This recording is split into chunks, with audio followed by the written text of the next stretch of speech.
by that position. You feel what I'm saying? Right. That's really why I was real feeling comfortable about doing it. But I was like, you know what? Let me at least go make this last little bag. Right. You know what I'm saying? Yeah. Boom. Now I'm finally live on the YouTube, on the Stay Dangerous YouTube channel.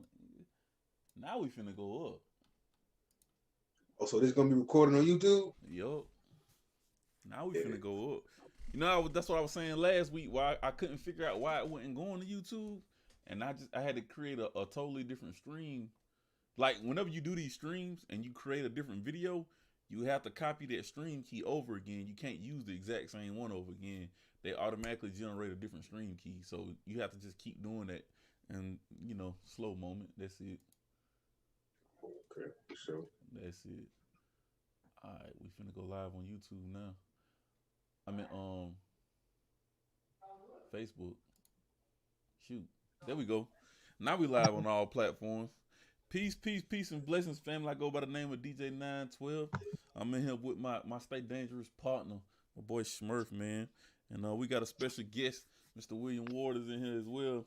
And y'all see what the topic is. We're gonna talk about this minimum wage, this uplifting of the minimum wage. How would it affect us individually, as a country, state? Because it's gonna affect us on all levels, man. So it's a great topic to chop it up on. And we're gonna share this screen real quick, and then we're gonna jump straight into the topic. I'm gonna turn my phone on silent right now. I don't nobody ever call me, text me, or chat until I'm doing something. I'm telling you, boy, I was recording on my daddy earlier, man. As soon as, you know what I'm saying, he was in the middle of the booth, doorbell rang. Bing! I said, come on, dog. Boy, I'm talking about it never fails, boy. I'm talking about never fails. Never fails. Hey, what a stream at?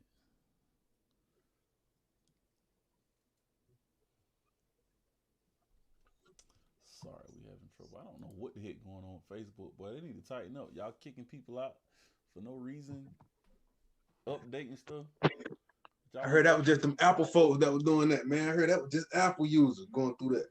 Yep, I keep telling people, stay away from the doggone them devil biters. I had to explain to somebody yesterday why I don't use Apple products. They was like, dang, I didn't know that. Yeah, we know that because that's why you keep paying for the overpriced products. Everything is made by Samsung, whether you think so or not. Yeah. I don't know why is it not taking me to the page. There we go. Anyway, Smurf, go ahead and start it off while click the share button and tag some people in real quick, man. Well, this evening, man, we're discussing the potential of the federal minimum wage going up to $15 an hour. You know what I'm saying? We got Mr. Ward going to bless us with some information on how it could potentially be good for us, man. And I feel like it's worth a lot of people to fully understand what could be utilized now that we can possibly take advantage of this $15 an hour, man. So what you think, Mr. Ward? Well, first of all, let me just say, fellas, I'm a big fan of the show. I think I'm pretty sure I've been on the show at least one time, and but just a big fan of the show, big fan of the both of you all, man. Just really appreciate what you all are doing, for the masses. I appreciate the platform, and I hear about YouTube, and you guys are expanded, to YouTube now. So, again, just a big fan, man. Just really appreciate what you all are doing. As it relates to the $15 an hour, man, I've been in debates with people off and on about it. Most recently, here in the last, probably week or so. Now that Biden has taken office, and through executive order, $15 an hour for employees of the federal government. But more importantly, I think some of the people that I've been in debate with, I've been a little disenchanted with them and their outlook about it. And in some respects, I don't really believe that they understand the impact that the $15 an hour can have. And I've heard most of the arguments. You guys may have some other arguments about maybe why it may not be good. And so I'm here to kind of talk about that and, just exchange of information. We could debate it or we can exchange information. But for me, I think the disenchanting part of it is that, I've heard different things. I've heard people say, well, um, particularly in the Black community, that, we're sitting around waiting for, somebody to give us a handout or somebody to give us something. And I think in some respects that kind of conflates the argument. I think that's two different arguments. While I agree that we as a race shouldn't sit around and wait for anybody to give us anything, in this situation, they're not giving it to you. You're actually still working for it. I mean, you still have to work the job to get the $15 an hour. Right. So this is not one of those things where you kind of be sitting around saying, oh, waiting for a handout. And I think some people are looking at it like that. I have a saying, two very bright people can look at a subject and look at it very differently. I always use the Harvard and the Yale analogy. One person can go to graduate from Harvard, another one can graduate from Yale. You have the same topic and both of them look at it exactly different, the polar opposites. So, again, I think when it comes to that part of the argument, I think it's two different points. And I think we can kind of confuse the 2 points. What was disheartening to me is when we talk about things, like, for example, a lot of these jobs don't have benefits. There are no health benefits, those kinds of things. And so we have some people saying that they don't want to, they don't think that $15 is a good idea, but at the same time, the government doesn't want to give you, certain benefits, And so I just think that it would be good. We talk about things like inflation. A lot of people may not know what inflation is, but the cost of goods and services and products, they go up anyway. And for good jobs, for federal jobs and other jobs, even like the military, for example, they give you a cost of living wage increase. So this is kind of a balancing, of that, if you will. So, again, I think for me, man, I'll let you guys jump in. But for me, it's just a little disheartening to hear our people say that they're giving us something. And I even want to talk about how they're not really giving us anything, really kind of getting our own money back. But I'll let you all jump in. Yeah. So did he do the executive order just for the federal workers, the B-15, or is it that going to be like the national thing? It's just for the federal employees for now. Yeah. But there are about 12 to 15 states that have already adopted it. Right. The $15 an hour, California is one. I believe New York may be another one. Some of your more expensive states to live in have already kind of adopted that $15 an hour. And so now the proposal is that,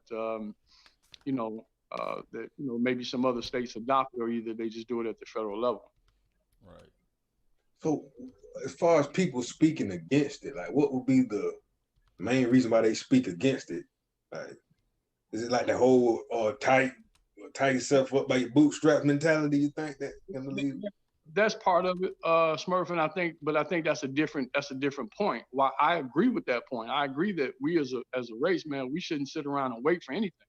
Whether it's EBT or whether it's food stamps or a $15 an hour raise. That's not saying sit around and wait for it, or not work for it, or not get in that position and stay there. That's not saying that. That's just saying that if it comes about, that should be something that we should take a look at.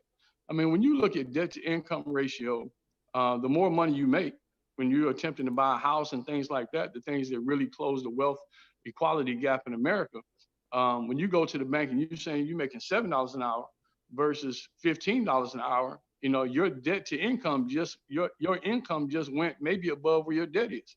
You know what I'm saying?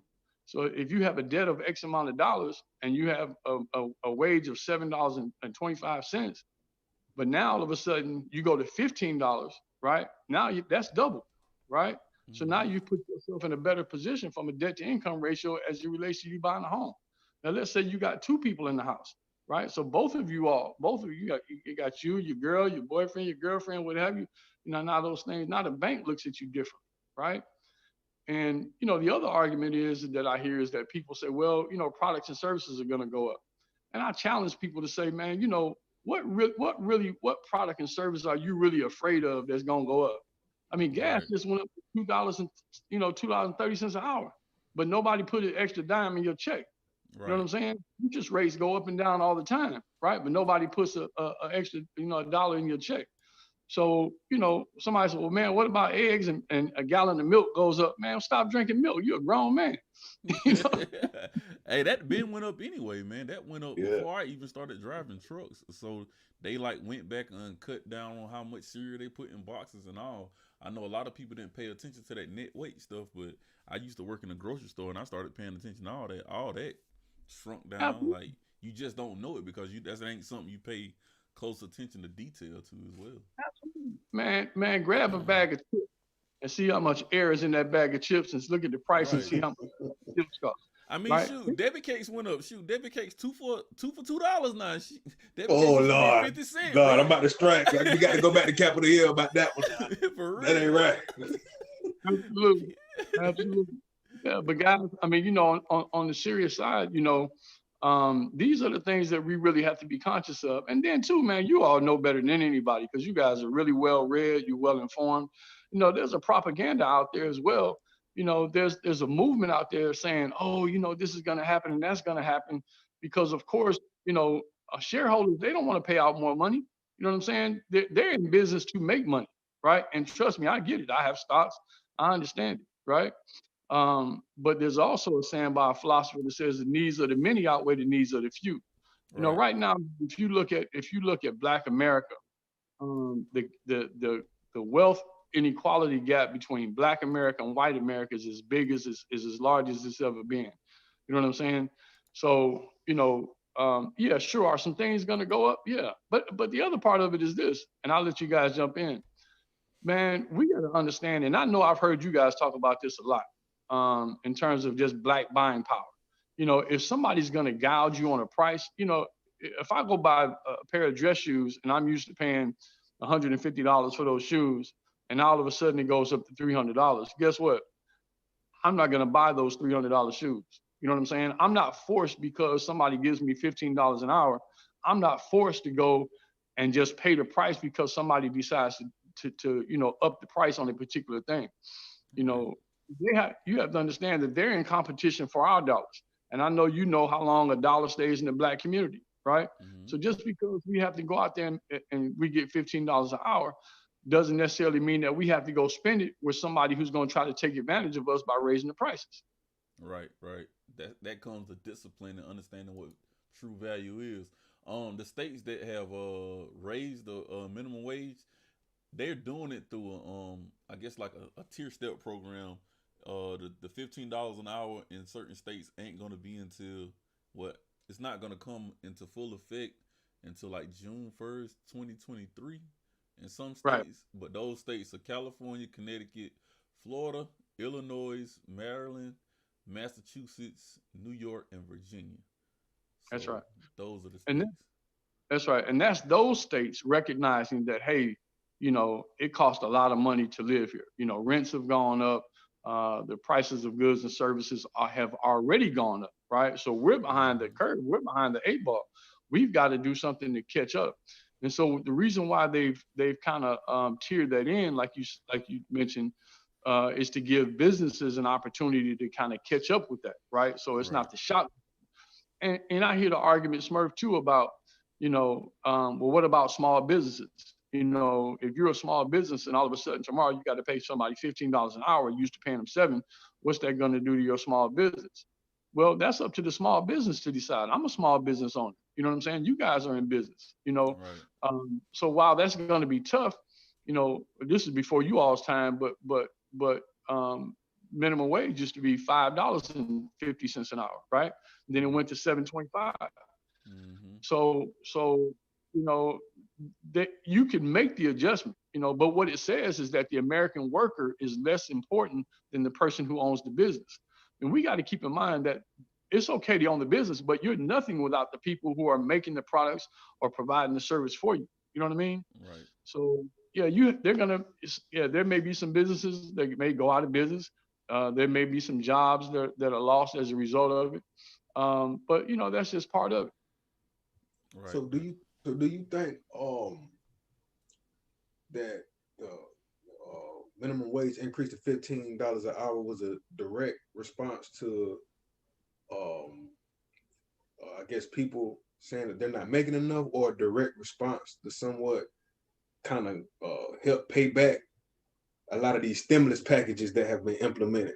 You feel what I'm saying? Because isn't that going to affect our tax dollars? Isn't that going to really increase inflation? Like they're kind of projecting, okay, inflation may increase to higher numbers due to these packages. Do you think the minimum wage increase had a direct was like directly because of that?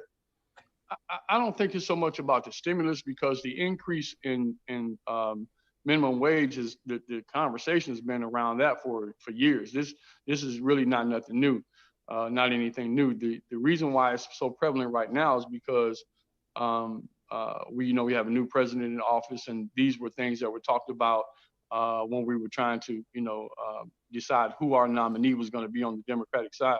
So these things have kind of been talked about for a while.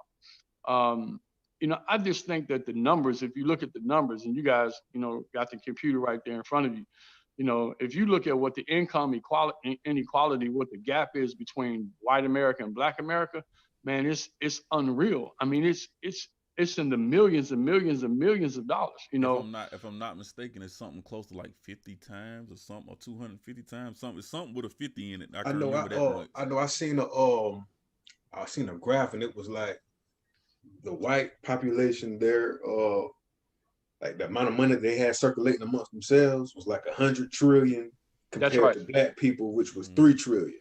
Right. That's exactly right. It's I that. was like, It's what? Yeah. Smurf. Listen, it is that kind of number. Mhm. And we used to have a saying: the rich get richer and the poor get poorer.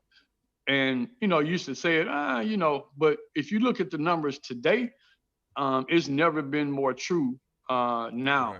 Right. Um, Hey, I got so the perfect clip to play for that too as well. Keep going. yeah, so something's got to happen, man. And then guys, think about this. Think about the impact that it has when, man, nobody should have to work, get off one full-time job and go to a second job. You know what I'm Right. saying? Unless you absolutely want to, not because you have to. When you're making 750 an hour, 725, whatever it is an hour, and you working that full-time job, and then you got to get off and go to another job, man, that's tough. You know what I'm saying? Heck yeah. Think about the social impact this would have. So, man, I don't know if you guys ever had to pay daycare, but just think about somebody being able to pay daycare at $15 an hour versus having to pay it at $7 an hour, right? Yeah. Think about not having to work two jobs. Now I can work one job. And now as a father, as a mother, I can be home more because I don't have to get off one job and go to another job, or I don't have to Right. work a weekend job, and I can be home with my family on the weekend. So, man, there are far-reaching ramifications, man. That I think if other states decide to pick this up, or if it becomes federal law, man, it can have some good impact. Sure, there'll be some negativity, but I think in terms of our community, I think about how it's gonna impact our community. Yeah, that's what my cousin was talking about in the chat, Golden Sunshine. Appreciate you for tuning in, fam. About she thinking that the daycare is gonna go up. Where is it?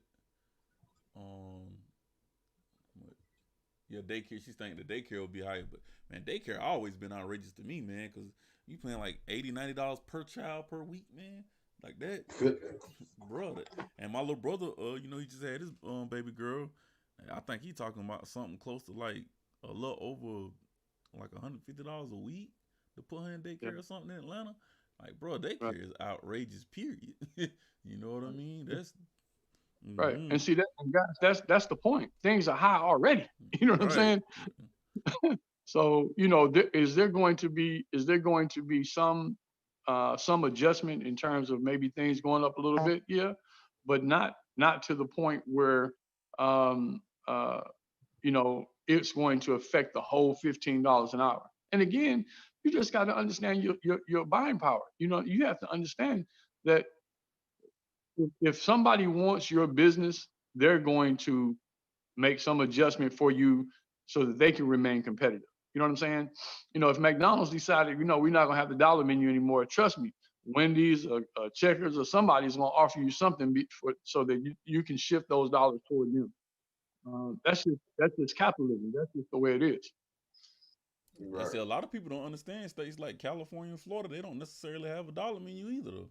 So, like certain, Exactly. like, there's no dollar menu down there. I went down I when I was know I ain't driving, moving to them. bro. I was driving trucks, bro, and I went to McDonald's. You know, shoot, I was like, shoot, I'm gonna get me 2 McChickens, a large fry, and a large drink. That's gonna be like $5.15. I was in Florida. It's like ain't no dollar menu down here. I was like, what?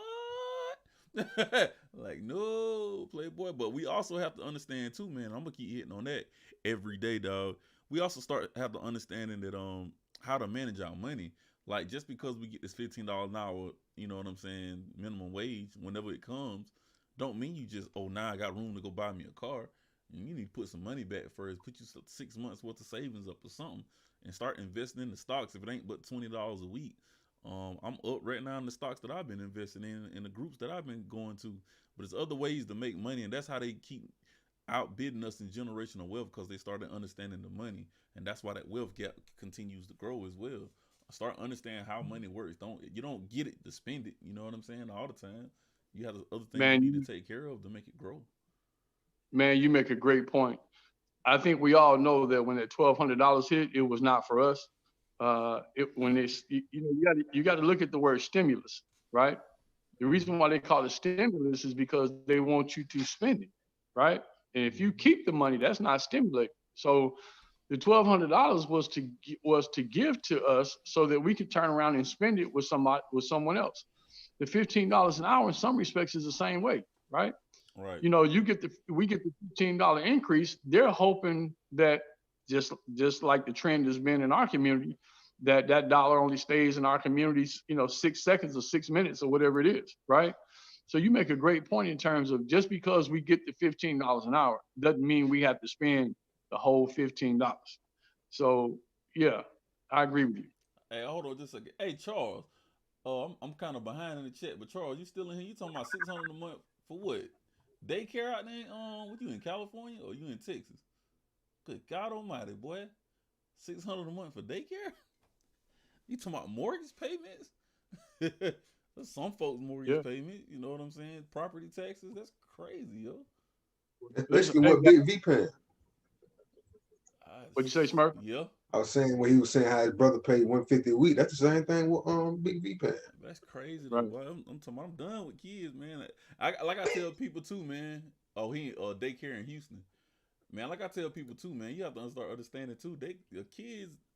I know it's gonna sound harsh, but kids are a liability because it's something you have to take care of. So there's money coming out your pocket every day.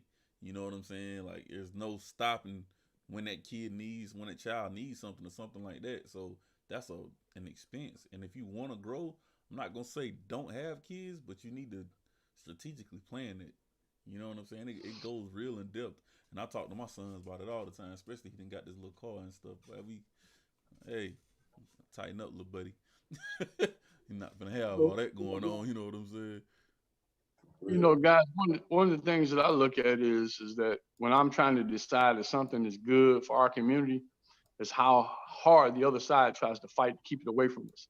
Right. Look at our vote, for example, right? They try so hard to keep us from voting, put in different laws and voter registration laws and all these kinds of things, right? And so if the other side is fighting so hard to keep it from you, that's something that you really have to take a look at. You know, you guys probably know what redlining is back in the 30s and the 40s and 50s, right?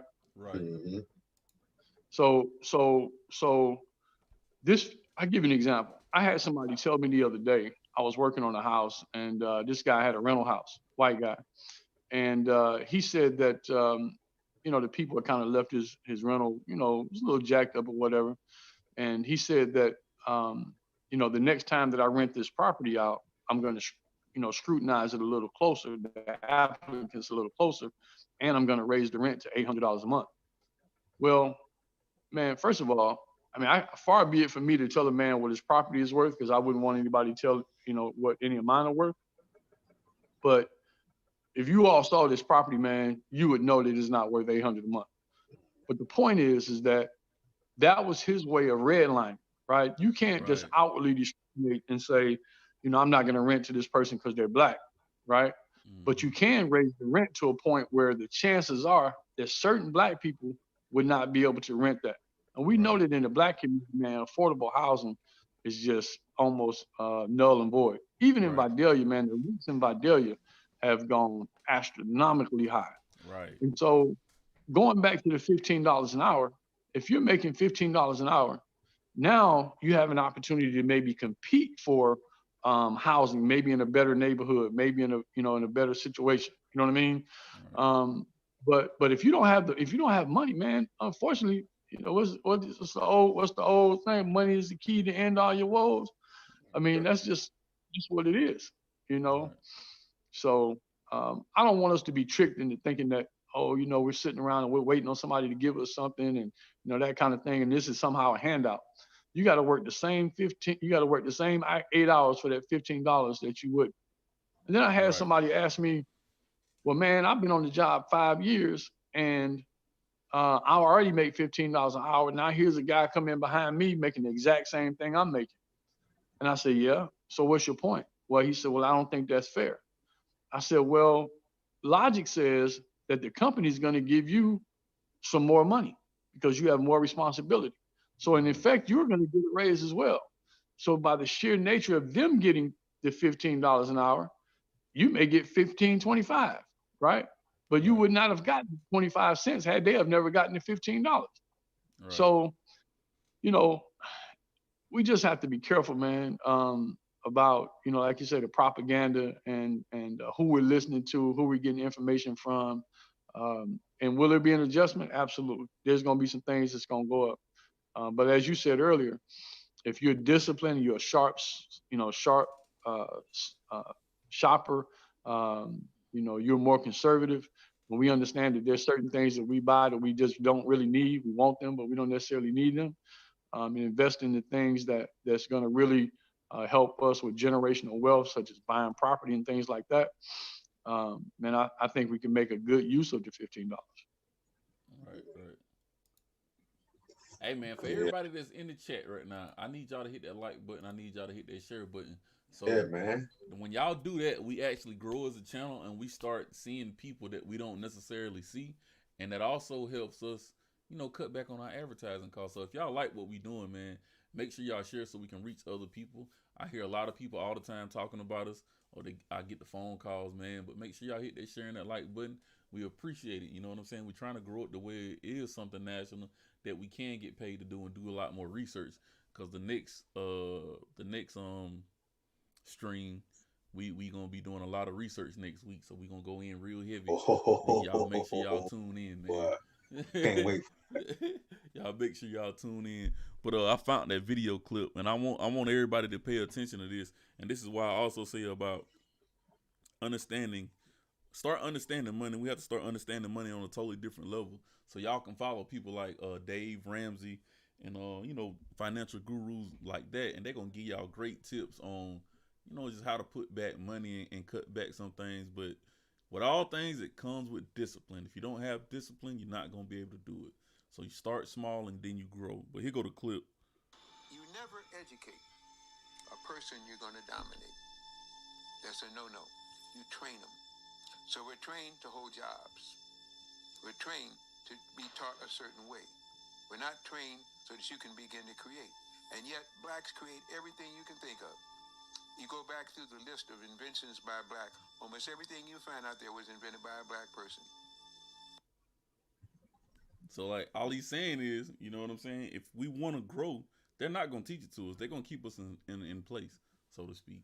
So if you're not getting off work, trying to study on finances, then you're not going to get no further than going to that job every day.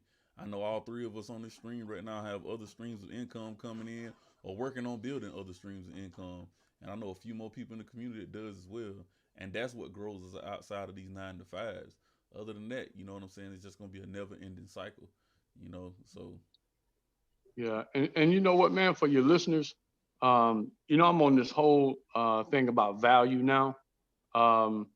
And we as a people, man, we have to see ourselves as valuable. If we expect other people to see us as valuable, we first have to see ourselves as valuable. You know what I'm saying? Right. And then from there, we've got to continue to create value. You know, how do you create value?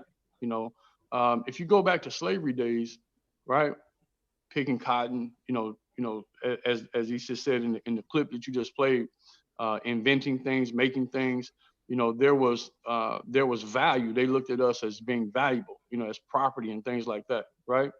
Well, that continues today in terms of, once we were free, then at that point we were no longer valuable. We couldn't pick the cotton, we couldn't do things, So at that point we had to create value. We had to say, okay, well, how can I make money now? How can I show my worth? How can I show my value? And for young people that's out there now, man, you have to constantly be in a position where you can show your worth, where you can show your value, and you have to build it. You have to make it. You have to make yourself valuable.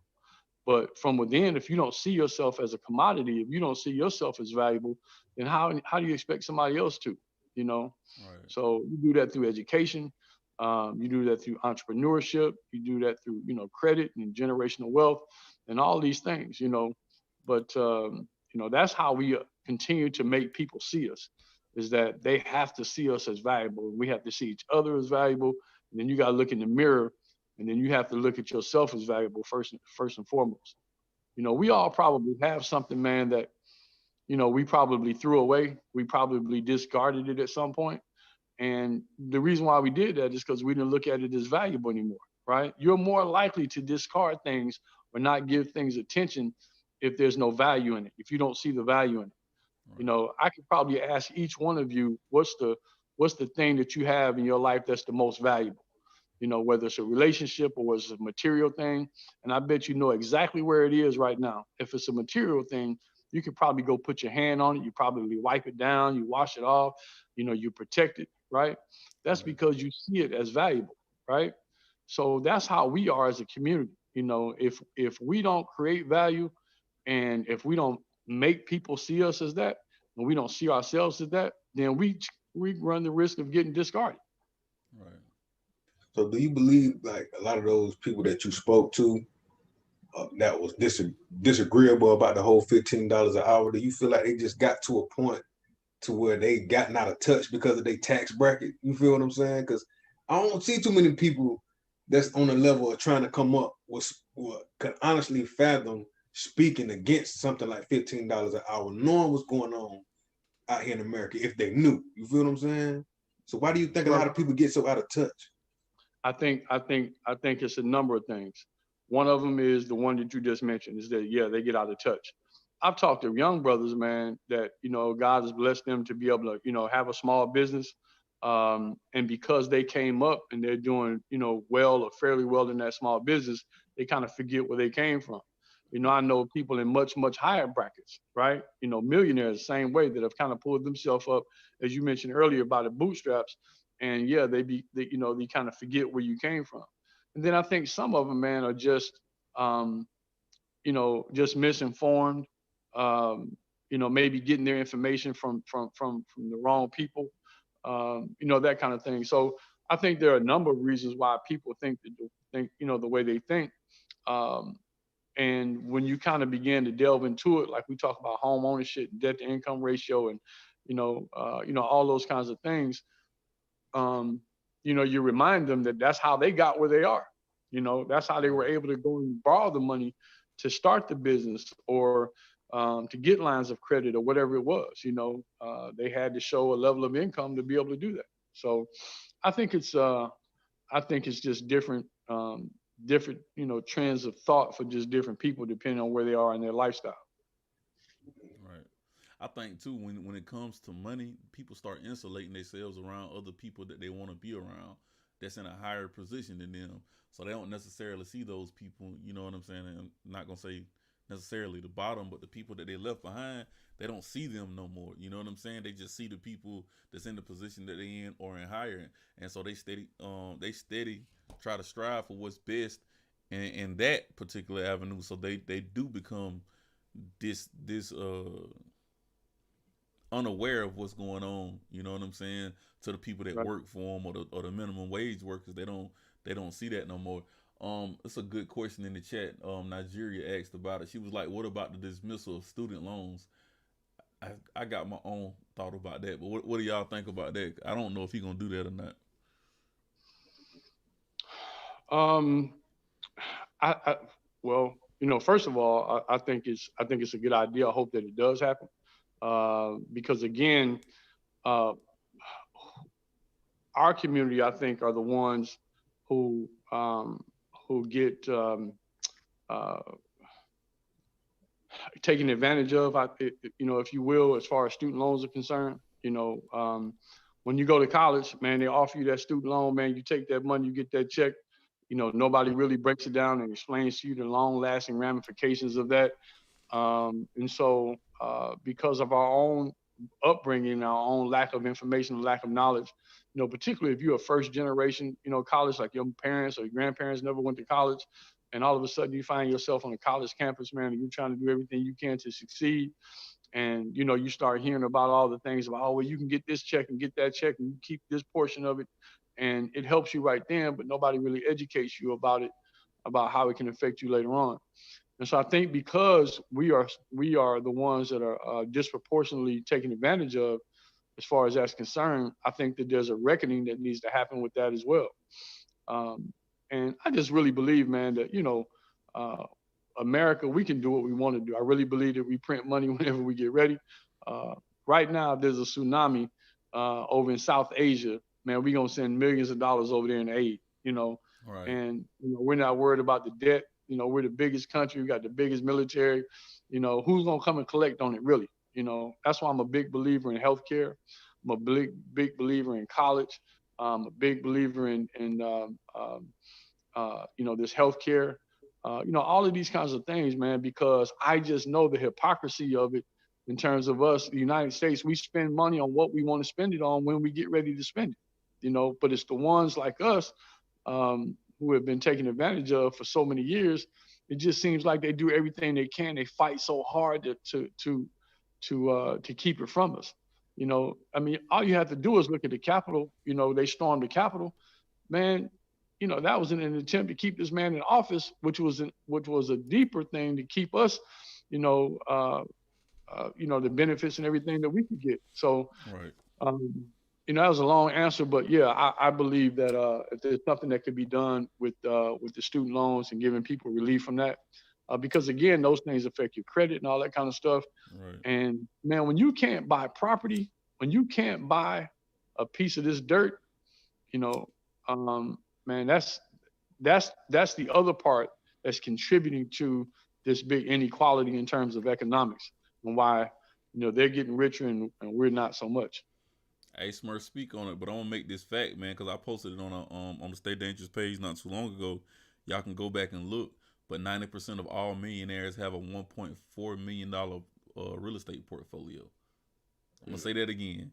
90% of all millionaires in the United States have a $1.4 million real estate portfolio. Hey, Chris, I'm gonna get to your question in a second because that's a good question. But speak on that, Smurf, the debt for college.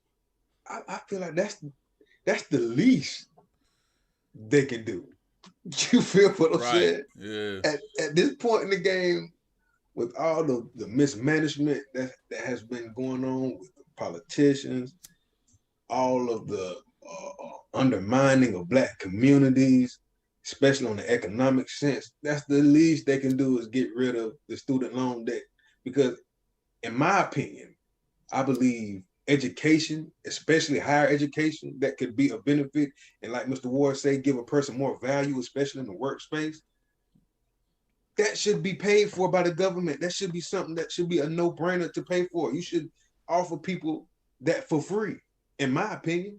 Right. Yeah, they may have to pay for certain things, but not to the point to where a student comes literally from a poor background to being intelligent enough to go to college, but end up in $100,000 worth of debt over a degree or a career that may not even pay them that much.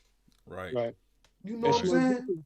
Let me just say this. This is the hypocrisy that just really, irks my nerves, because in one breath you'll have the powers that be to say we want America, the American citizens, to be the smartest and the brightest, so that we can be the most competitive in the world, right? Right. Well, the way to do that is through education. So Right. if you want to be the brightest and the smartest in the world, whether it's technology or what have you, then you've got to be able to provide the education to be able to do that. And that Exactly. starts from pre-K all the way Mhm. up through college, right? Right. So, man, along the lines of what Smurf was saying, I would like to see more money put into the local education school boards and things like that, because you're never going to get to college if you don't have the money and the resources and everything needed for, before you even get there. Right. Well, see, my take on it is more of an economic standpoint. I think we will benefit from them wiping the slate clean, because if everybody in America's in so much debt, then our dollar ain't worth 3 cents any daggone way. The American dollar is only worth 75 cents. So if you eliminate all that debt and people can now start buying things that they need, like houses and cars and everything else, it makes the economy boom on the backside.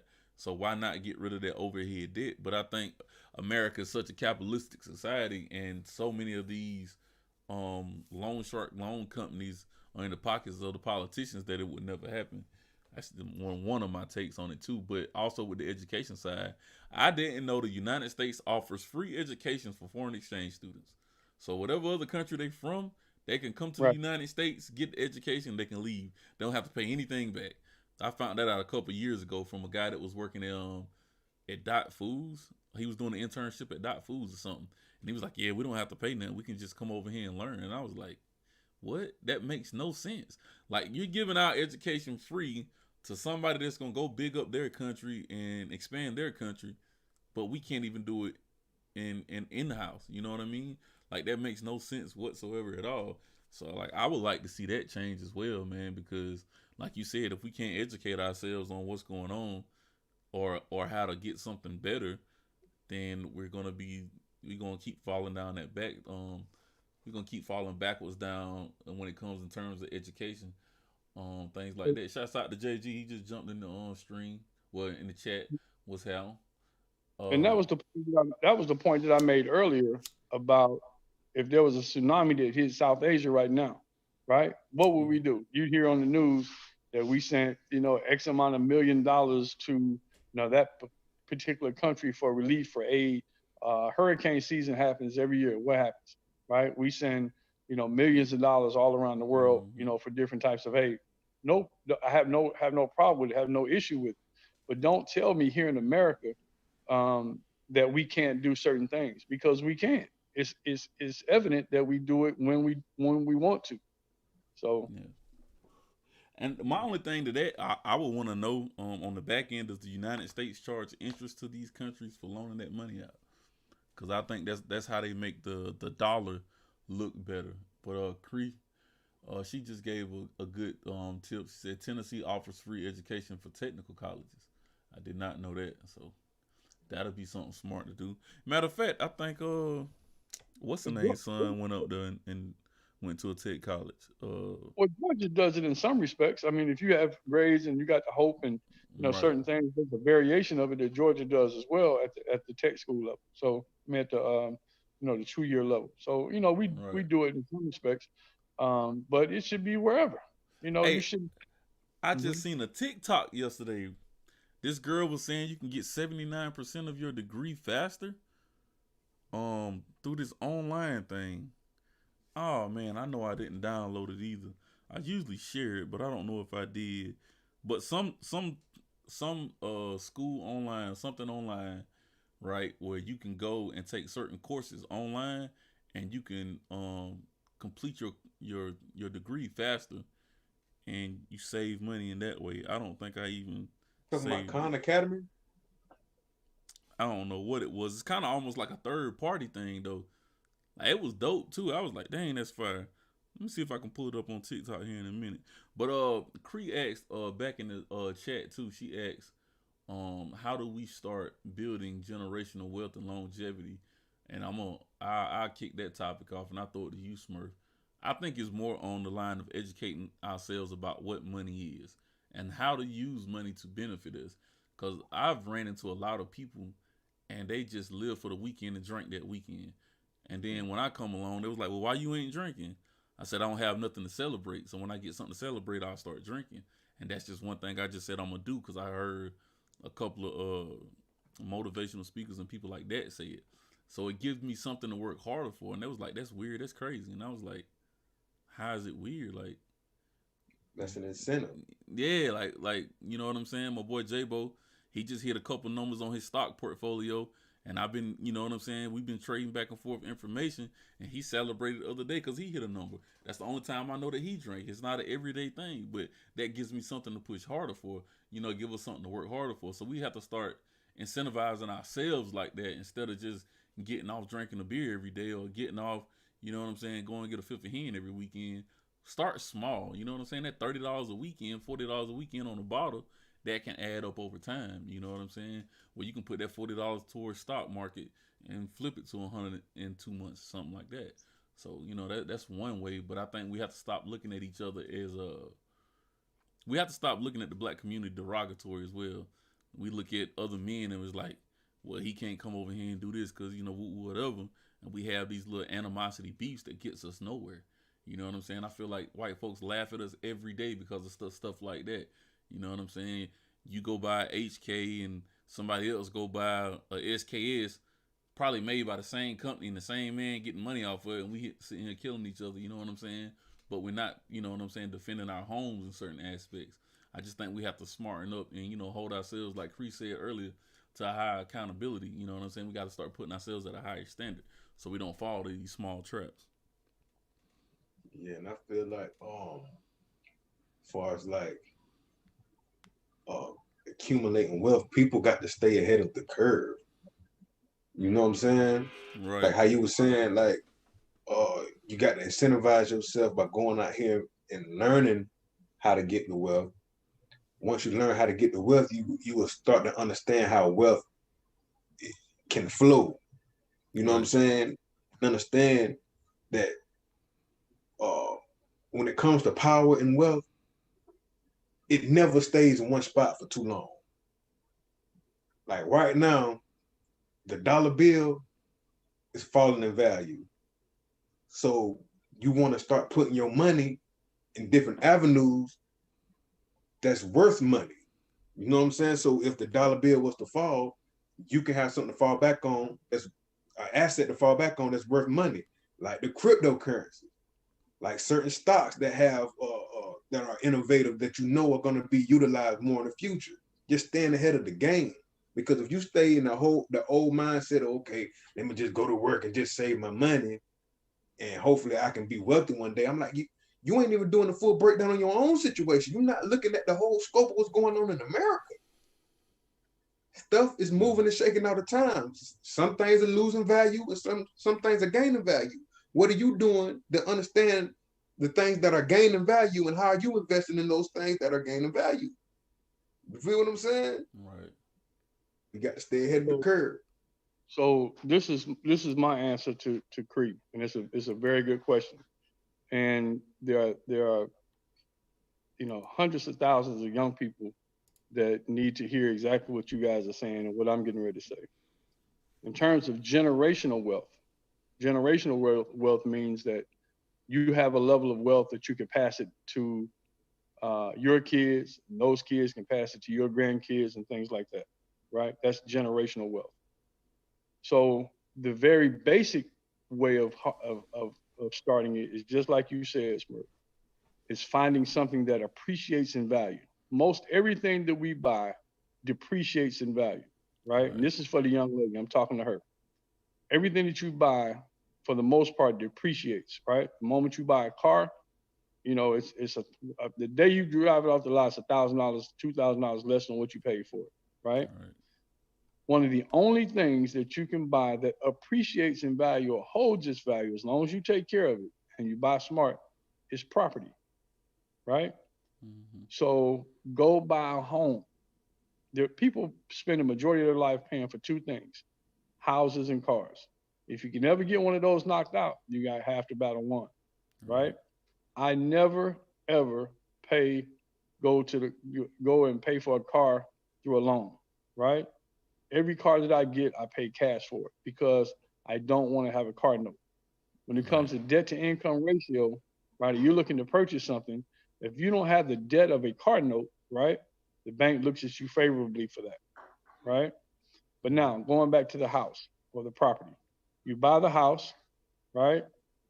You hope that over time, or you buy it smart and you get equity in it, which means that it's over and above, it's worth more than what you owe on it. Now, let's say that that is worth X amount of dollars. Now you can borrow against that particular property. Say you want to start a business, right? And it's going to take you $50,000. If you have enough equity in that home, you can borrow the $50,000 out of that house in order to start the business that you need to start, right? Right. So that's how it's built, but you have to do it. Everything when you go to the bank and you ask for cash money, it has to be collateralized, right? For you young people that may have had to go to First Franklin or somewhere like that, a lot of times when you fill out the application, they ask you like, give me a list of things that you own. Might be a flat screen. If you want to borrow $500, they might say, well, give me a list of things that you own. So what they're doing is attempting to collateralize the money, right? So when you have to go and borrow, the collateral is your home. That's how you do it. Then you take that money and then you do it. But just say if you multiply that out times a couple of houses, right? So now you may have $150,000 split out between 3 homes. Or if you have a duplex or a triplex or something like that, right? That's how you close the income and the wealth gap in America. You have to start with something like that so that you can collateralize it. And he mentioned cryptocurrency, and there are other things.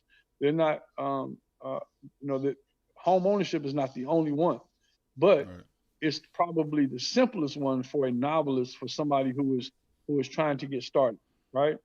Right. And I tell people, don't necessarily, you could buy a small home. It don't necessarily get caught up into that's going to be your forever home. That's going to be your dream home, right? I build houses. I was telling somebody the other day they wanted to build a house, and I said, listen, you're young. This doesn't have to be the house. This could be the house that you live in for a few years, build up the equity, and then go build another one and let this one be your first rental. And then any money that you need to pull out of it for whatever it is that you want to do, now you can do that, right? Right. But you got to protect your credit. You got to protect your debt, right? And then you got to purchase some property.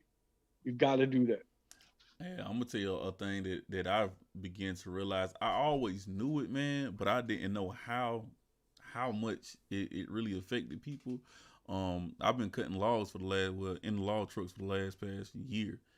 Dog, when I tell you the property that we cut on, man, when I tell you one person owned 200 and 300 acres here in Cobbtown, Georgia, Tatnall County, like Fidelia, bro, these folks got 200 and 300 acres they sitting on, and ain't nothing but pine trees on it.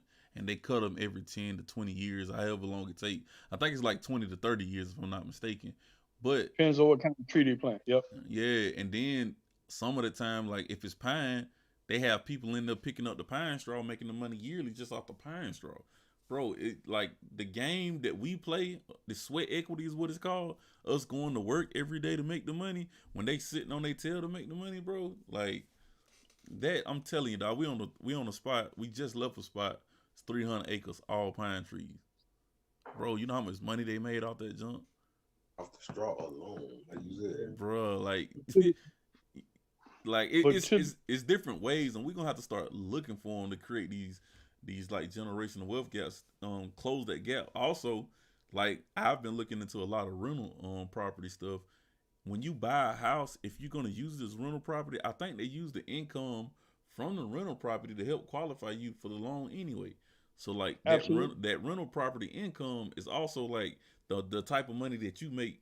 You know what I'm saying? So you have to start studying. Ain't nobody gonna give y'all this information. I'm telling y'all, just get up and start reading one day. Or I mean, YouTube is a great asset, even if it just points you in a certain direction. Because that's all I've been doing. I've been riding in the truck for the last 4 years. That's a lot of this information, especially when it came down to the cryptocurrency. Pull up and watch videos. People do this every day. Every day. They popping videos up every day. I follow a guy right now. Every day he puts up 3 videos about stock market. You can find the information. You just got to be willing to get up and go get it, man. Yeah, so the young lady that asked the question, man, I would just encourage her to, make sure that her credit is good. pay off any debt that she has, Right. and put yourself in a position to try to, save some money. Right now, there's some current no money down housing programs for first time buyers. USDA has a program right now. If your credit is around a 620 or 640, man, I can build a house for you right now. As long as your debt to income is good and your credit is around 620, 640, you can get in with no money down. And see, that's the other problem that people have when it comes to buying a home or buying property. They don't have the down payment, the 5 or 10,000, whatever it is that they need to put down, right? Right. But you got to stay up on where the no money down programs are, right?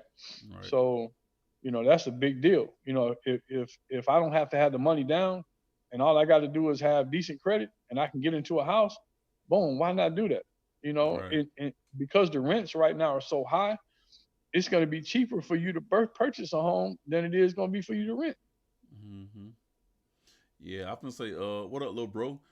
Miss Cree, I think she already in the real estate business. She just said, being in the real estate business, I quickly adapted to want to invest in land and properties. And I think, you know what I'm saying, her husband, not trying to put all the information out there, I think he do some trucking stuff too. But they've been doing, you know what I'm saying, pretty good. Black Love is winning. You feel me? Right. So right. Well, I just on my Facebook page, I just posted something about a week or so ago, and it was about a house that we remodeled, and this house had been in this family, man, for a couple of generations, and one of the great grandkids just decided they were going to move in the house and remodel it. It was on the family land, and man, we were able to come in and do that cheaper than what she would be able to do if she didn't have to worry about financing and doing all of that kind of stuff. She went and got a small, a loan for the remodel, but that was going to be cheaper. But that was a right, prime example of how that house stayed in the family, right? And they were able to use that, pass that to another generation, and be able to do that. So now, by us remodeling that house, we've increased the value in that house extremely. You know what I'm saying? yeah. So there you go. That's a way. And So tenfold in most cases. I'm gonna put this on y'all head because that's something I've been thinking about, especially doing with my kids, and that's why I'm so hard on myself right now about putting myself in position to do something. I've seen a lot of communities outside of the black community. We talking about Asian, Hispanic, everything. When their kids turn 18, they don't leave the house, right? They stay at the house until they're like 20, 25. And I don't know if that allows the kids to stack up some money. I know it do in some aspects, but I think that's something else that black folks need to start looking into as well. Because like when we turn 18, it's like, get out, you grown. But at 18, I ain't no shit. I didn't. I made a lot of mistakes. I stumbled a lot. I messed up my credit a couple times. I'm getting it back up now, but we don't have the gain financially. Then you kick the kid out at, let's say, 18, 19 years old. All they got is a minimum wage job. First thing they gonna do is like, well, I can't pay these bills on my own. Let me go get in the house with Shawty. You know what I'm saying? I like her or whatever. Then boom, a baby coming in. All these other financial responsibilities come along, and we already, backpedaling, so to speak. We don't get a head start. And I think allowing your kids to stay at home a little bit longer allows them to get a head start. Hey, listen, I was paying my mama rent my first job when I was working at Peaks Inn. I felt like that put me behind. You know what I'm saying? Like, but I think we're gonna have to start reevaluating how we do things in the community as well. I think that that's good as long as it's with a plan. But Right. like you said Yeah. earlier, if you staying at home with mom and dad, and the money that you making, you go on the party and hang out, and all that stuff, but you don't have a plan, then no, Right. you can Right. do that. You can do that out on your own. I agree But with if you that. sit, that's right. But if you sit down with your children, and you say, hey, listen, you can stay here, but tell me what's your goal. Okay, my goal is to go out and buy a home. Okay, well, what we're gonna do is we're gonna take part of your money, put it up, so that in case there is no money down program, here's money for you for your down payment. You Right. know, or let's pay off your car. Right, let's reduce your debt. You stay here, pay off your car, make two extra payments or extra payment a month or whatever it's gonna take to get the car paid off. Now Right. I'm debt. Now I don't have that debt, right? Right. We're not gonna run no credit cards and all that kind of stuff, right? Right. So if there's a plan with it, then yeah, absolutely. And that's what other cultures do. In the Asian community and in the Hispanic, there's a joke, for years in the Hispanic community. about so many Latinos, living in one house, right? Right. But that's how they did it. They came over from Mexico. Man, they'll put as many as need to be in the house. But the difference was, in some respects, they had a good work ethic, right? But they Right. would go and take that money and they would stack it and do certain things. In the Korean community, the Asian community, and even the African community, they're the same way, right? So Right. yeah, we've got to. It's a good point, and we have to adopt some of those principles as long as we have a plan to do it. Right. Right. So, let me ask you this, Mr. Ward. Yes, sir. Does the government owe foundational Black Americans, Black Americans that came from the slave fields in America, does the government owe us reparations? Yeah. Absolutely, Heck yeah. absolutely. I don't think there's any question. Um, and I don't like the argument when people come up and say, well, like for example, like this $15 an hour. Somebody might say, well, that's a form of reparations, or you getting EBT, or you getting food stamps, or you getting free housing, or whatever. Um, well, there are people that don't need those services, right? For example, I don't need $15 an hour, but I would like to have my reparations. You see what I'm Right. saying? So absolutely. And again, when I talked about value back when we were talking about slavery, the country was built on us in every conceivable way that you can think of, right? Wait, America would not be what it is if it was not for Black America, right? And so, yeah, they owe us. They owe us for doing that, right? And you think about picking cotton. If you had to pick cotton and get paid a wage for it, if you had to be paid a real wage, right, we would not have to have reparations, right? But because we were brought here and we were made to work for free, then man, if you added up however much, whatever the standard was back then, right? Say if people were working for 15 cents an hour, right?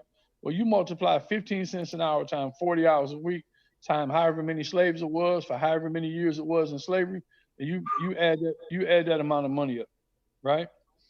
And divide that by this by this generation, the Black people that are here now. And I'm a firm believer, man. Don't give me my money in programs.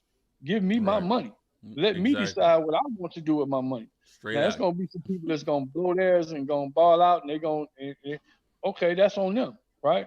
But don't tell me what to do with my money, right? Right.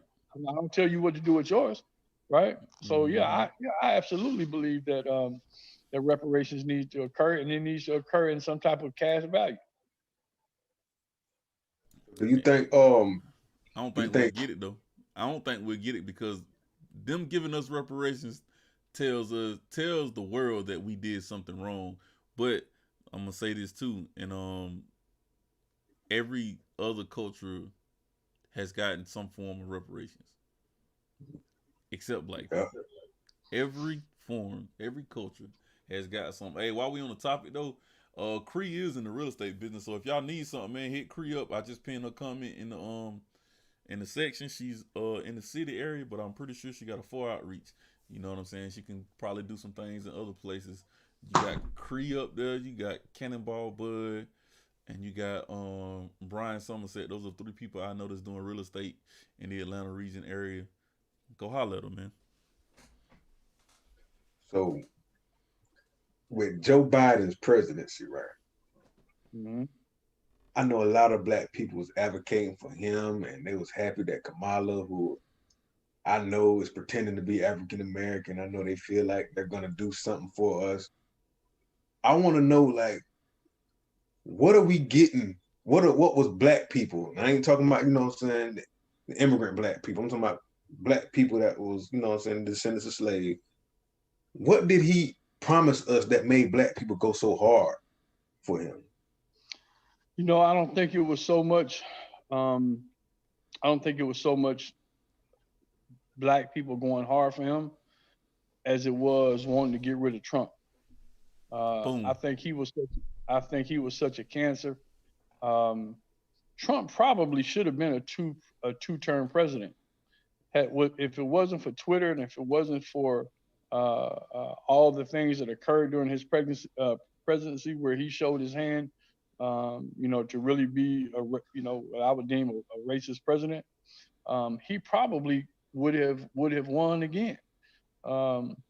But so I don't think it was so. There was a certain segment of the black population I think that went hard for him, particularly in South Carolina.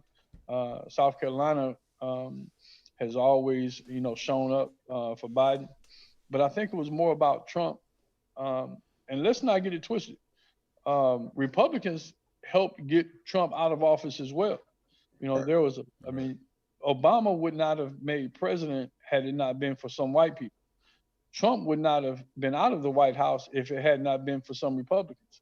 And there were a lot of them that were really afraid to voice it because they had family members, that went hard for him and co-workers and bosses and all that stuff.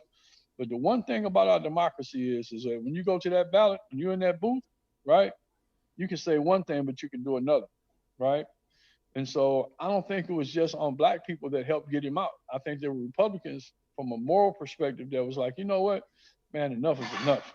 Man, golly, we need to get back to some kind of calm because like it or not, these kind of things do affect the stock market. They do affect how things, money and things like that. When there's a lot of drama, for lack of a better word, man, this volatility in the stock market. And so above and beyond all things, white people are going to protect their money, right? And so they would like a level of calm, you know what I mean? So I think that was part of it as well. And I think too, Smurf, I think that they're hoping that Biden and Kamala Harris both have an opportunity to right some wrongs that they did. I'm thinking that that's part of it as well. And so I'm hoping that you'll see over time that some of the things that they were a part of, that in some respects they'll try to make amends as much as they can. Right. Yeah, because we was talking about the $15 an hour minimum wage, and I was looking at like their first 100-day policies and executive orders. I'm like, man, some of the stuff, in my opinion, looks like it's gonna undermine us as black people.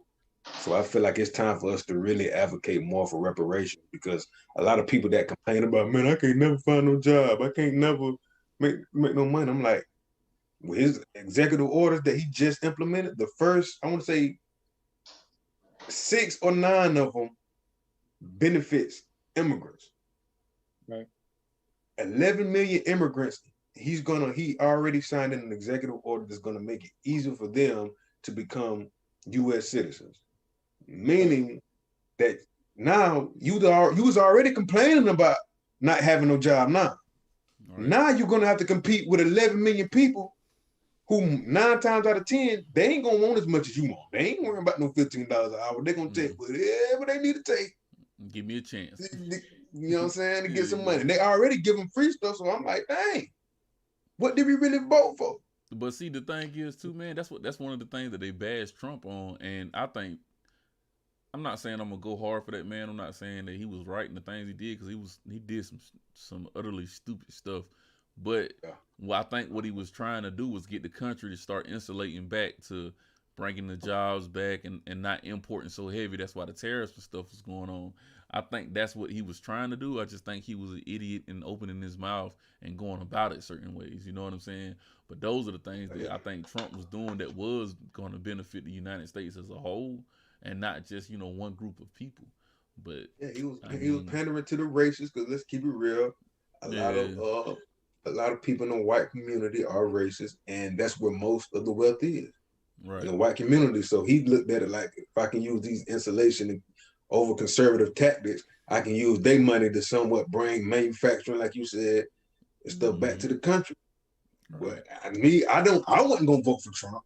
Like, people listen to what I'm saying as though I'm advocating for him. I'm like, nah, I'm not advocating for him. I don't vote for the politician. I vote for the policies. Right. I vote for what you're gonna implement on paper.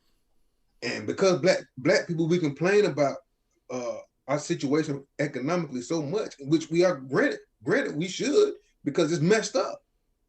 Why on earth would you let these people trick you into a vote for something that can undermine you even more economically?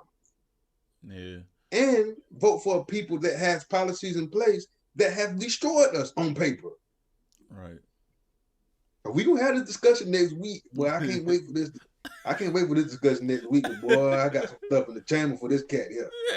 I'm gonna take it easy on the women that come on board. Nope. I'm gonna take it easy, but cuz he got to get it. Hey, you jump in the ring with the gladiators, you got to fight like one. Bump that. I'm not taking it easy. I agree with you, man, that we do have to do a better job of voting our interest. And that's for whoever, black, white, Latino, it doesn't matter. Right. You know, one of the things that frustrates me to no end is where you'll have a white person that's, you know, as poor as we are, living in a dilapidated trailer park, and on food stamps and everything else, but they don't even vote their interest. You know, they're voting gun rights and voting, you know, things like that have no economic impact on them whatsoever. You know, right. And so I mean, I guess that's an interest, but not an economical interest. You know, people have different interests, but they don't vote their economic interest. And until we get serious about voting our economic interest, then this wealth gap is going to continue to grow. You know, it's not going to get any better.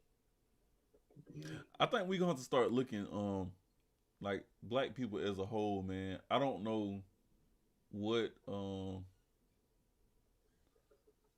Keystone Pipeline. Hold up, Cree. I'm gonna read that comment in a minute. I don't think we look at our ancestors enough to find the information that's already here. You know what I'm saying? Whether it comes to all the stuff that we doing when it comes to financing or even politically wise. Because I mean, if out of all the stuff that we was talking about last week on that post, and that's why I just stopped like commenting back, is because everything that we was talking about, Dr. Claude Anderson been talking about since the 80s and 90s, yo. So like when I got put on to him, a lot of political interest made me like really like starting to think versus, oh, let me just go vote. You know what I'm saying? Like, let me think about this vote and what are we going to benefit from these votes, period. But I think we're going to have to start digging back in these crates, man, that we're going to have to start falling in line with our culture and our history. And that's to respect our ancestors, but also to go get guidance and knowledge from them as well on all levels, because we losing, man, because we doing something that's not of us. You know what I mean? And if somebody's came before you with 20 to 30 years of experience in the game, why not listen to them? You don't have to start from ground zero. They gave you a ladder to jump up on so you can, you know what I'm saying, climb and go forward. It only makes sense. You know what I'm saying? Like I told you, I'm finna make the t-shirt and it's gonna be here next week. I'm gonna make it tonight. Make it make sense. When you got an argument with me or gripe with me, make it make sense. I shouldn't have to think about it. It's just, oh, that makes sense. Let's do it. But if we gonna argue about it, it don't make sense, man. But well, you know, you talked about reparations, right? And one of the things, man, that we got to do, and I really, man, depend on you guys, man, that's younger than me, and then even ones that are younger than you are, is to make sure that, man, people are actually voting, period, that are actually voting. Because reparations, for example, is never going to happen if we don't get a law that gets passed to give it to us. You know what I'm saying? So, you know, there's just so many young people, man, that just, you know, don't believe in voting for whatever reason. I always tell them, you know, what law do you think is unjust? What law do you think needs to be implemented or needs to be changed? Well, the only way that's going to happen is if you vote in people that think like you do, that have the same interests that you have, that believe like you believe, right? Right. So we can't sit around and say that, you know, I want this particular thing to change or this particular thing is unjust or unfair, but we're not willing to go and try to vote somebody in that has our same interests. You know, reparations will never happen if we don't get somebody in that will vote for that particular law. And I say, like, when I say don't vote, I utilize not voting as a strategy that black people can leverage our vote in order to make those politicians bring in those policies for reparations and tangible specifically for us. You know what I'm saying? Because I know I talked to a couple of people that was, you know, I guess a part of like the city councils and stuff like that. And I was telling them like, nah, we shouldn't vote. they was just looking at me crazy. And I'm like, no, I'm not saying don't vote entirely. I'm saying we need to look ahead of time, way before we start advocating, probably a couple weeks before the actual election, to advocate to get these policies already in place to where when we do vote, we already know there's something coming for us. And if not, we not voting. We shouldn't vote because you just blindly giving us we just blindly voting. Because I was talking to a gentleman, man, and he was like, you know what, man, we're gonna go to these polls and we're gonna vote for the candidate that we want voted for, which is gonna be Democrat. Then we're just gonna vote Democrat, Democrat, Democrat, Democrat.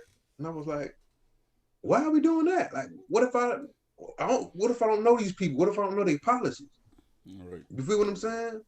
That's why I feel like we can leverage the act of not voting in order to grant the vote, to give the vote power. That's why I see it. You know what I'm saying? Because I ain't want to confuse people. Because I feel like I confused a lot of people when I was saying that on Facebook. You know what I mean? Because I do see the power in voting. It's just how do you get the vote? How do you utilize the vote? Yeah, and I think even Republican versus Democrat versus Independent. I know people that may vote Democrat in the presidential election, but may vote Republican in the local election because the needs of the local the needs locally might be different than what the needs are from a national perspective. You know what I'm saying? So yeah, you just have to again vote your interest, whatever your interest is, and most times it's economic. Whatever that economic interest is, that's typically how people should vote. But I think that there comes a time. I give you an example when Obama was elected. Man, a lot of people didn't know Obama's political views on a lot of stuff, but every now and then there's a moment in time. People say, "Oh, you just voted for Obama because he was black." Well, some people did just vote for him because he was black, because there was a moment in time where the United States needed to see a black president, right? They didn't know what his policies were, but they just said the statement that it will make in America and the example that would be set for young black kids coming up for generations to come. Because when you're growing up, people tell you all the time, you could be anything, right? Your parents tell you, man, you could be anything in the world. You could be the president of the United States. Well, this was the moment in time. Even if you didn't know his politics, you say, you know what, I'm gonna vote for him, right? Because of the bigger picture, right? So every now and then there comes a time when you do that. I think Trump was an example of that as well. The things that he had done were so egregious that regardless of whether you agree with certain things that he did, it was time for him to go. You know what I mean? So, and that was a time when I would say with people that may not normally vote, that was a time to vote, right? Regardless of whether you agree with Biden or Harris or whomever it was, he had to go because he was dangerous. He was dangerous for as it relates to race relations. It was dangerous for the country as a whole. There was something about Trump and his relationship to Russia. You look at Putin. Putin was not elected. He was actually elected out of office, right? And then he said, I ain't going nowhere, right? And put himself back in office for 6 or 7 more years or whatever it was. And I really think that Trump was trying to take a page out of that. If you look at his relationship with the dictator from Korea, right? If you look at his relationship with the dictator from China, these are all leaders who stay in office because of power, right? And I really thought that he was trying to imitate that. So every now and then, it may come once in your lifetime where you say, you know what, regardless of whatever it is, this person got to go. And I think Trump was an example of that. And I think Obama was an example of one that had to come. I think I got cheated with the Obama vote. I ain't gonna lie about that because I was one of the ones that voted. You know what I'm saying? Oh, he black man. I got to go vote. Stood in line and everything. But it's like, again, we don't educate ourselves enough on these people to even know their histories, policies, and different things like that when it does come time to go to those polls and votes. And I think that's where we slip up at, man. That's where we lose out at because we don't read anything. We don't study anything. We look at CNN and whatever CNN say, we agree with it. We agree with it. Whatever NBC say, we agree with it. And I'm gonna let y'all know, both of those companies are owned by the same person. they just have two different outlines. You know what I'm saying? Like you're gonna have to start doing your own due diligence so we can get ahead. Well, as it relates to Obama, we have short memories, right? I think we as the Black community, I think we were all hoping for a little bit more as it related to his presidency and how it would affect us, right? Right. But we have short memories, right? We forget that he probably inherited the second worst presidency in the history of America. Right. Everything that he was dealing with. He was dealing with a collapse that had the car industry and other things in the housing market and all that stuff had that. It wouldn't have made any difference what he could do for Black people. He wouldn't have been able to do anything for anybody, right? So that there were a lot of things, and it was like once he got a handle on one thing, then there was some other emergency. There was some other thing that came up, and so I think it took his focus away. I think rightfully so, because he just inherited. Really, I think history will bear it out. Probably the second worst presidency in the history of our country. Right. I'm gonna read what Cree just said. Now I want y'all to pay attention to this, and I'm gonna backfire as soon as I get through reading this. She says, "I felt like if they wanted to do something for Black people, they would have just up and done it. Not waiting on a vote. Right is right. They don't hesitate when it comes to LGBTQ.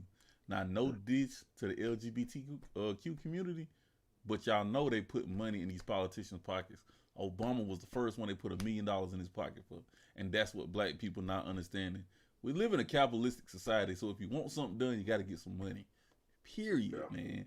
So if we want these policies to move, us standing up, and I don't want y'all to take this the wrong way, but understand me when I say this, us standing outside, Million Man marching, ain't doing nothing. They're not scared. It's not gonna make them move anything. But if we sit home, if the whole entire Black race sit home for 10 days, I guarantee you something will move. But we're gonna have to start pulling together and start understanding how money works and how to control these people. Because right now they're controlling us and they're the least. We're the most. We're gonna have to understand Smurf, that, man. Hey Smurf, I got one for you. What if tomorrow the Black community in the United States said starting tomorrow, we're never going to commit another crime? Think about the economic impact that would have. Right. Think about all the jobs. Yeah. Think about the police, the bullets, the police cars that are made, the lawyers that get paid. Right. All the things, the jails that would close. Think about tomorrow. If a Black America said, you know what, we ain't commit no more crime. That's it. Right. Think about the collapse that would occur. Think about all the money that's made off of our community from a negative perspective. Right. I just feel like a lot of the crooked justice systems will try to put crimes on people. They'll try to frame people. They're gonna try to find a way to get that money out of them. They do that now though, but if we sit back and we stick together, they can try to do anything and it wouldn't work. Yeah, and I feel like we should. We should, man. But Smurf, that's what happened back in slavery. Once the Emancipation Proclamation happened, right? Slaves were free. Imagine this if you're a slave. So you got to leave the plantation, right? And all of a sudden, you can't read and write. You walking down the left side of the road, but the law says you have to walk down the right side of the road. So now the plantation owners don't have anybody to pick the cotton. So what they do is they arrest you, right? Put you in jail and lease you right back to the same plantation that you left. That's how jails were started. That's how they were formulated, right? That was the prison industrial complex beginning right there. Right. They created laws in order to arrest you, in order to send you right back to the very plantation that you had just left. Now, what you just said about, entrapment and, different things about that still occurs to this day. And even whether or not you did it or not, you see people in orange jumpsuits on the side of the road cutting grass for free, right? Man, right. So it's the same concept right now that's going on today that went back that dates back to slavery days. Oh, so now we need to implement strategies on. I know he's saying they're going to do a lot of police reforms and stuff, but they need a whole justice system reform at this point. And as Black people, we need to insulate ourselves financially and have different power dynamics and groups put in place to where we can put incentives in people to get behind the cause so we can really attack these Right. problems head on. Because at this point, man, we just wait on the government to try to fix our problems for us, man. We'll never get anything, man. I got a question. I'm gonna go to Mr. Ward first on this one. You know, a lot of African countries are starting opening up free citizenship for us. I think Nigeria is one. Is it Nigeria? It's a couple of them. Anyway, long story short, I know like Ludacris and a lot of other those rappers, they got dual citizenship because it's free for us. You know what I'm saying? They're trying to get us to come back home. Do y'all think that would be even a political strong move so we can have that dual citizenship? I don't know, man. I'll be honest with you. I mean, I don't really have an opinion on it because I don't know enough about it. Right. You know, there may be some economic advantages to it, you know, being able to have offshore accounts and being able to do certain things legally in terms of money and things like that. You know, if you incorporate, you know, in another country and their tax situation is different, you know, there's, you know, ours might be 25% or 30% or whatever it is, and incorporating in a country that you have dual citizenship may have some advantages from that perspective. Right. And then maybe there may be some in terms of investing in that country. I know Akon is doing some stuff. So there may be some advantages that way. So that's something I really had to give some thought and do some research on. But yeah. I mean, we can invest into like some type of commodity, and we can sell that commodity over here. You know, set up a whole trade route. You know what I'm saying? Like you were saying, like that. Utilize it economically in order to empower ourselves, because that'll be a direct manufacturer. You know what I mean? Who we can get our resources from. That's right. I don't know. I'm open to it. I know I want to buy some land over there in Africa and in the Yeah. Caribbean as well, man. So Cree, hubby Mario, he commented. So if money is what's going to make things move in our favor, shouldn't we be having a problem with our Black celebrities, or no? Again, I don't think they're educated enough to do it, because we putting too much on celebrities. You got to think a lot of the celebrities that we have. Let's look at terms of like Lil Baby. Not saying he's not smart enough for 21 Savage, but them guys became 19 and 20-year-old millionaires overnight. So Yeah. I don't think that they were equipped enough up front. Now I know 21 Savage is doing a lot of different investing and stuff. I've been reading up on some of the stuff that he's been doing, but as far as like as a totality as a whole, I don't think that that's gonna be a good move, because some of them are in bed with the enemy and they're in good places and they kicking their feet up and like, you know, I'm finna ride this ship all the way out. So you got people like that too. People not thinking about the whole collective; they're thinking about individual. You know what I'm saying? People. And I think the history, man, of some celebrities has been them putting their full faith and trust in certain people, man, and you know, them not reading and not, you know, getting lawyers and certain people, man, to look after their interests. And they end up losing a lot of money. You know what I mean? Right. So you know, you have to, when you talk about generational wealth and these kind of things, man, you really have to surround yourself with people kind of like what you're saying, that have been there, done that. You can see the proof in what it is that they're doing, and surround yourself with people that have been there and done that. You know, and also learn from people that have lost. You know, Right. people that have lost money, they can tell you how they lost it. You know, and knowing the negative side of it is just as important as knowing the positive side of it as well. Right. You know, but I think at the level of just the average person, man, you know, we got to just do what we got to do to succeed and to make ourselves, you know, valuable. You know, whatever that means to each individual. Yeah. Yeah, man. With the celebrities, I respect what a lot of them are doing, especially T.I. You feel me? Snoop Dogg and stuff like that. But man, like you said, man, a lot of them too far in bed with the enemy, man. It's a lot of blackmail that comes with a lot of those positions. Right. They ain't willing to risk their what's the word I'm looking for? Status. Their status and their reputation on just going out here and directly helping the people. They'll do it indirectly, but directly helping the people, to the people that oversees them, they look at that as a direct threat. And you know what how a direct threat gets handled in a lot of those situations. You feel what I'm saying? Yeah, I think you have to take the good things and keep those things, and take the bad things and let them go. You kind of have to be like a SEAL, you know. You mentioned T.I. and Snoop Dogg, for example, right? Snoop Dogg and T.I. been in the game a long time. And one of the things about this value that I'm talking about is look at how many times Snoop Dogg has been able to recreate himself to stay in the game, right?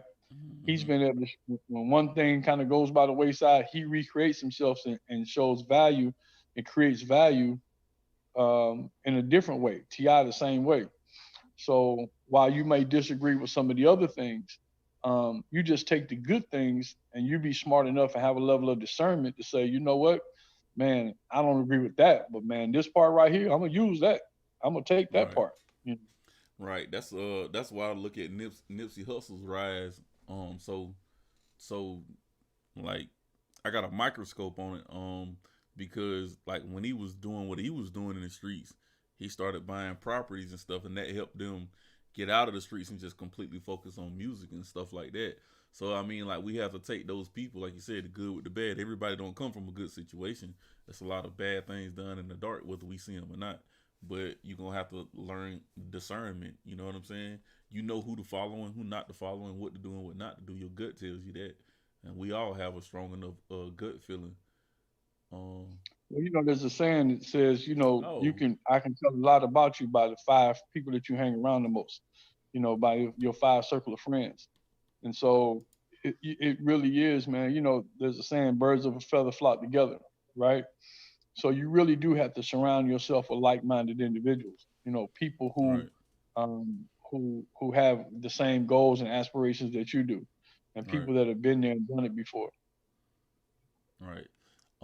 Cree asked a good question. She said, if that's the case, why are we supporting them? I'm gonna say this: celebrities are entertainment. Entertainment is to keep your mind off for certain things. No different than football, no different than basketball. It's all the Greco-Roman Coliseum. So we do certain things to get our mind away from things. Because if we, excuse me, if you think about something that's, say you $2,000 behind on a credit card, your lights finna get cut off, and something else finna get cut off. Like if you think about that all day, your ass is gonna go crazy. Like you're gonna be borderline something. So entertainment is there to take your mind away from it. That's why we have those numbing TV shows that mean absolutely nothing, but you sit there and you watch them every day, like TV shows like Scandal and Law and Order and stuff like that. It gets you away from reality and it lets your mind breathe for a second.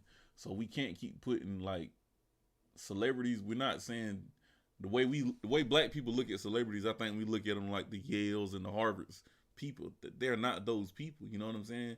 They're average, everyday people that did something they love and it popped off for them and they got rich. You know what I'm saying? In some cases, most of them got wealthy. You know what I'm saying? But again, we still have to look at those people as normal human beings. They're gonna make mistakes. They're gonna do some stuff that's, you know what I'm saying, not called for.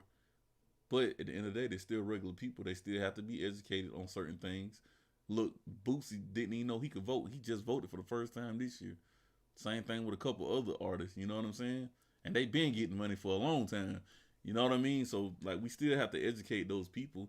You can't just stop supporting somebody again because they're a part of the black community. If we take dollars out of their mouth, who are we giving those extra dollars to? Who are we giving our time to? Because right now that's how a lot of people getting paid is for time. And what I mean by time is the YouTube views, the text message alerts, and all this other stuff that entertains your time. That's how people getting paid now. So we can't look at them celebrities like they're scholars. I think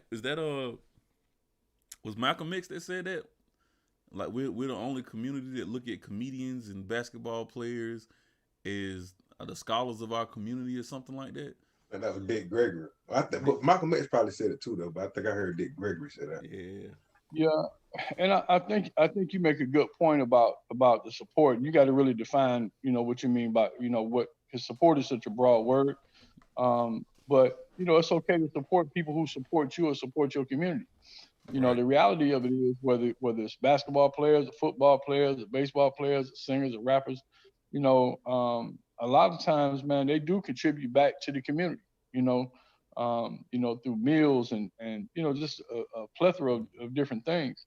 So you got to really define support. Are you saying buying their music or downloads or what have you? But if you're supporting somebody who is supporting your community, I think that's okay. Now you don't have to support their politics necessarily. You don't have to support their point of views. What have you. It's okay to disagree, but at the same time, as I said, if they're supporting your community, man, why not give them some level of support to some degree anyway? Right. Cause a lot of these rappers and stuff, man, they have like Christmas giveaways. They do like community football stuff. I know it's a couple guys in Jacksonville that go back home every year to host football programs, basketball mentorship programs. I know the country really don't see it like that, but I mean, if you take money out their mouth one way, then we're not even gonna get that. You know what I'm saying? You got to figure out what we gonna give up to get. You know what I'm saying?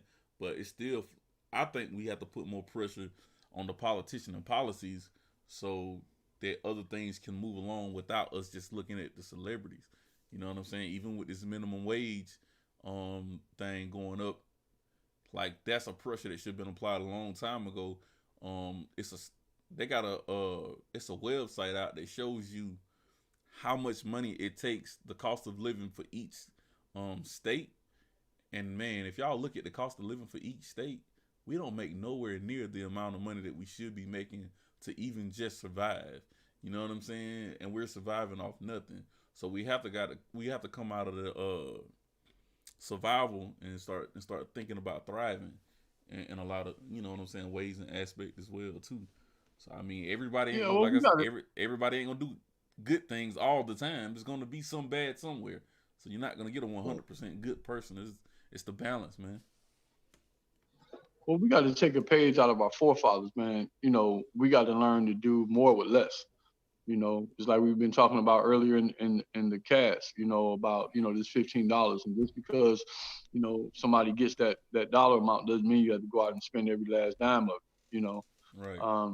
And like you mentioned earlier about discipline, it really kind of comes back to that, so, if we're doing more with less, if we're tightening up our belts and saying, you know what, man, I'm going to take this money rather than spend it on this. I'm going to take it and do this with it, all that's a part of it. So we just got to, that's what our forefathers did, man. They somehow, some way they made it, you know what I'm saying? With a lot less than we did, Right. So they knew how to do it and make it happen.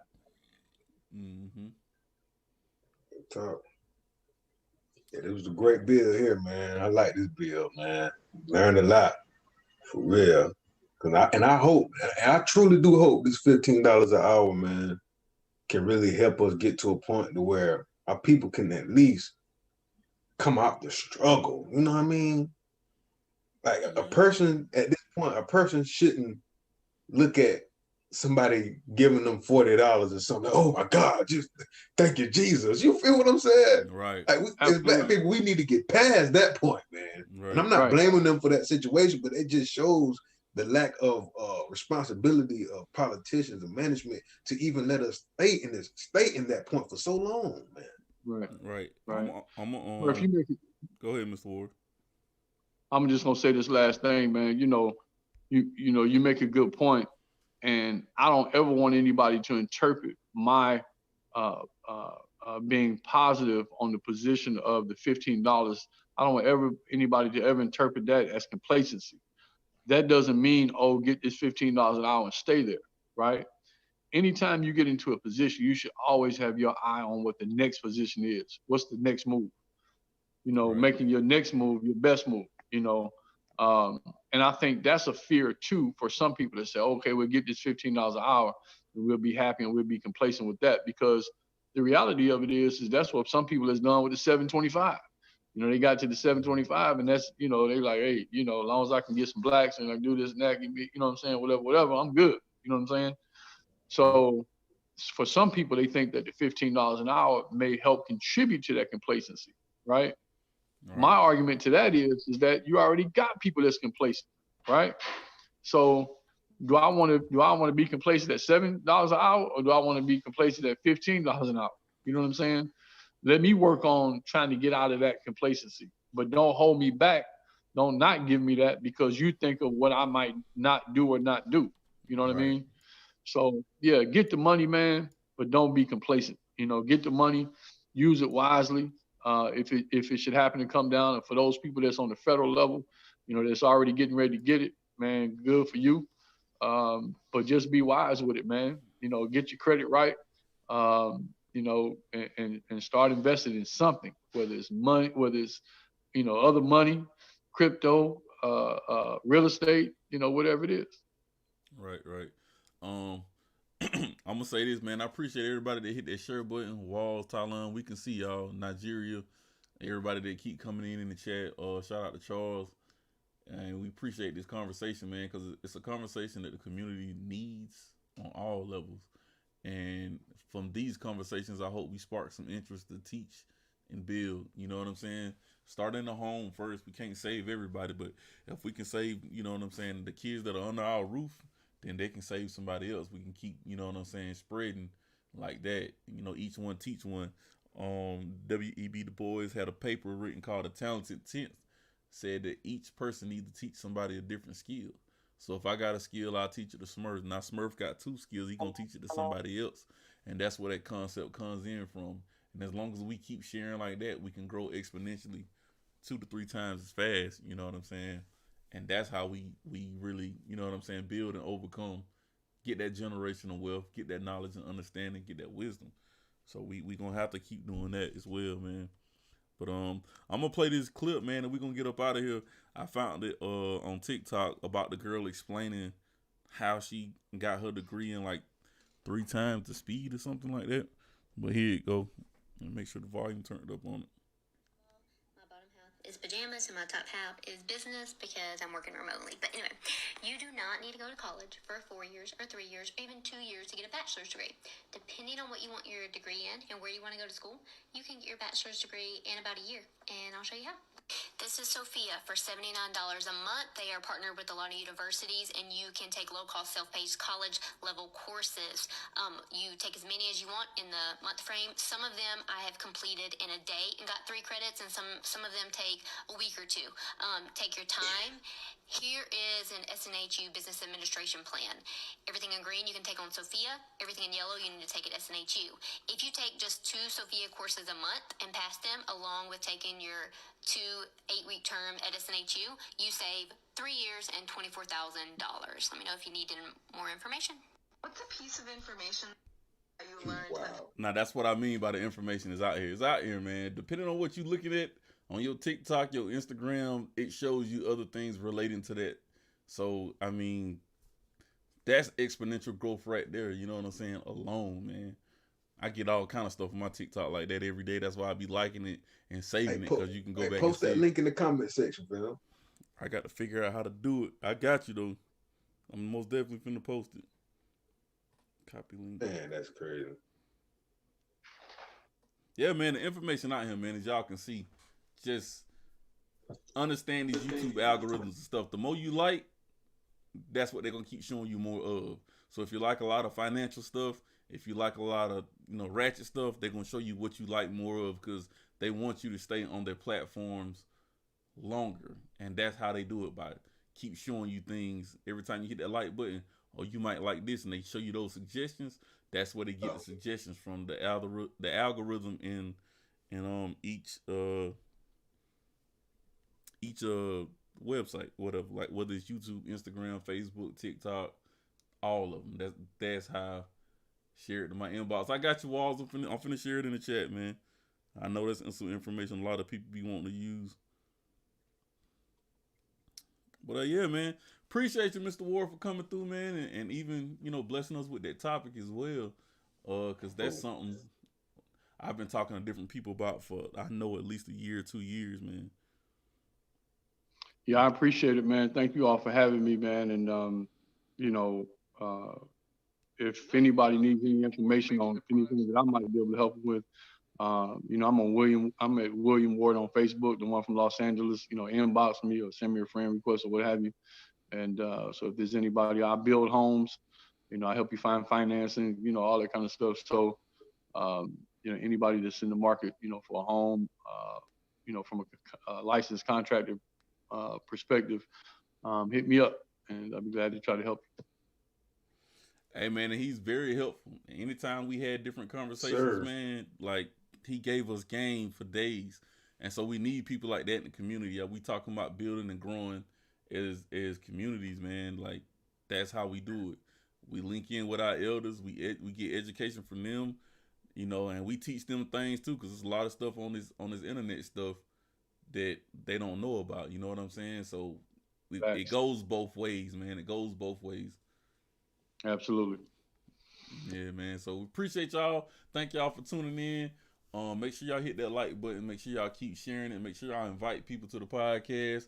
We're on the YouTube page, man. We're gonna crank this YouTube every week as well, and so we're gonna continue to grow this channel, and we want y'all to grow with us. And like I said, man, I got a lot of stuff going on, but I'm still working on how to get the merch. And once we get to a certain level, that's when I will start releasing the merch. But you know, music coming, my other website up, Smurf got some stuff going on. We working, we investing in ourselves, and we keep growing every week, man. So we appreciate y'all for tuning in. Peace, love, and light. Stay dangerous, man. Dangerous. Oh, there we go. Yep. Man, we appreciate that game, Mr. Ward, man. Real